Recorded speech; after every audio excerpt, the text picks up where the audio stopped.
Hi friends, good morning. ಇವತ್ತಿನ mini vlog ಏನ್ ಗೊತ್ತಾ, ನಾನು ಇವತ್ತು ಫ್ರೈಡೆ ಅಲ್ವಾ, ಸೊ ಅದಕ್ಕೆ ಕಾಟೇರಮ್ಮ ದರ್ಶನ ಮಾಡ್ಕೊಂಡ್ ಬರೋಣ ಅಂತ ಹೋಗ್ತಾ ಇದ್ದೀನಿ ಫ್ರೆಂಡ್ಸ್. ಹೊಸಕೋಟೆ ಹತ್ರ ಕಾಟೇರಮ್ಮ ಟೆಂಪಲ್ ತುಂಬಾ ಫೇಮಸ್ ಆಗಿದೆ, ತುಂಬಾ ಚೆನ್ನಾಗಿದೆ. ನಾನು ನಂಗೆ ಇಷ್ಟ ಬಂದಾಗ ಅವಾಗ ಹೋಗ್ತಾ ಇರ್ತೀನಿ. ತುಂಬಾ ಚೆನ್ನಾಗಿದೆ ಟೆಂಪಲ್ ಇವತ್ತು. ಸೊ ನಾನು ನನ್ನ ಮಗಳು ಇಬ್ರು ಹೋಗ್ತಾ ಇದೀವಿ ಫ್ರೆಂಡ್ಸ್.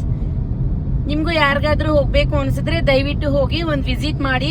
ತುಂಬಾ ಚೆನ್ನಾಗಿದೆ. ಅಮ್ಮನ್ ಪವಾಡ ಸೂಪರ್ ಆಗಿದೆ ಫ್ರೆಂಡ್ಸ್. ಓಕೆನಾ? ಇವತ್ತಿನ ವ್ಲಾಗ್ ಇಷ್ಟೇ ಇಷ್ಟೇ ಇಷ್ಟೇ ಇಷ್ಟೇ. ಬಾಯ್. ನನಗಂತೂ ಡ್ರೈವಿಂಗ್ ಅಂದರೆ ತುಂಬ ಇಷ್ಟ ಫ್ರೆಂಡ್. ಇನ್ನೇನು ರೀಚ್ ಆಗ್ತಾ ಇದ್ದೀವಿ, ಇನ್ನೇನು ಬಂದ್ಬಿಟ್ವಿ ಕಾಟೇರಮ್ಮ ಟೆಂಪಲ್ಗೆ. ಬಂದ್ವಿ ಫ್ರೆಂಡ್ಸ್. ಗೋಪುರ ಎಲ್ಲ ನೋಡಿ ಎಷ್ಟು ಚೆನ್ನಾಗಿದೆಯೋ, ತುಂಬ ಚೆನ್ನಾಗಿದೆ. ಅಮ್ಮನ ಅಲಂಕಾರ ಮಾಡಿದ್ದಾರೆ. ಅಲ್ಲಿಗೂ ಐನೋರೆಲ್ಲ ಅಡ್ಡ ಬಂದುಬಿಟ್ರು, ಸರಿಯಾಗಿ ತೆಗಿಯೋಕ್ಕಾಗಿಲ್ಲ.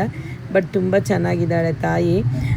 ಮತ್ತು ಬೆಲ್ಲದ ಆರತಿ ಬೇರೆ ಬೆಳಗ್ತಾ ಇದ್ದೀನಿ. ಇನ್ನೊಂದು ಕಾಟೇರಮ್ಮ ಟೆಂಪಲ್ ಹತ್ರ ಇರೋದು ಈ ದೇವರು ಫ್ರೆಂಡ್ಸ್.